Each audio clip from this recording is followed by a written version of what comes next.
আমি আজকে মশার সাথে সাক্ষাৎ করছিলাম। আমি তাদেরকে জিজ্ঞাসা করলাম, তোমরা ময়লা পানিতে ডিম পাড়ো কেন?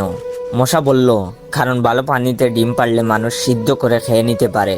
আমি তাদেরকে জিজ্ঞাসা করলাম, মশার কোয়েলে তোমরা মরো না কেন? মশা বলল, আমরা যদি মরে যাই তাহলে কোয়েলের ফ্যাক্টরি বন্ধ হয়ে যাবে। আমি আবারও তাদেরকে প্রশ্ন করলাম, তোমরা মানুষের কানের কাছে এসে জ্ঞান জ্ঞান করো কেন? মশা বলল, কারণ মানুষের পায়ের কাছে কিংবা অন্য কোথায় জ্ঞান জ্ঞান করলে মানুষ শুনতে পায় না, তাই। আমি তাদেরকে জিজ্ঞাসা করলাম, আমি শুনেছি পুরুষ মশারা নাকি রক্ত খায় না, তাহলে ওরা কি খায়? মশা বলল, পুরুষ মশারা শুধু বউয়ের বোকা খায়। আমি বললাম, মশারা কামড়ালে মানুষের ডেঙ্গু হয় কেন? মশা বলল, মশারা কি শুধু মানুষের রক্ত নিয়েই যাবে? ওদের কিছু দিবে না। মশারা এত স্বার্থপর নয়, তাই মানুষকে ডেঙ্গু উপহার দিয়ে যায়।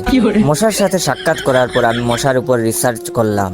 মশা অনেক ধরনের হয়, যেমন পড়তে বসলে যে মশায় কামড়ায় তারা হলো অশিক্ষিত মশা, খেতে বসলে যে মশা কামড়ায় তারা হলো ক্ষুধার্ত মশা, ঘুমানোর পর যে মশা কামড়ায় তারা হলো কাপুরুষ, জেগে থাকা অবস্থায় যে মশা কামড়ায় তারা সাহসী, মশারির মধ্যে যে মশা কামড়ায় তারা হলো অতিরিক্ত শেষরা, মাঝরাতে যে মশা কামড়ায় তারা হলো সিঙ্গেল, টয়লেটে যে মশা কামড়ায় তারা হলো নির্লজ্জ, দিনের বেলা যে মশা কামড়ায় তারা একটা ছোট লোক। আমার এই ভিডিওটা দেখার সময় আপনাদের যেই মশাগুলো কামড়াইতেছে ওইগুলো হলো প্রতিবাদী মশা।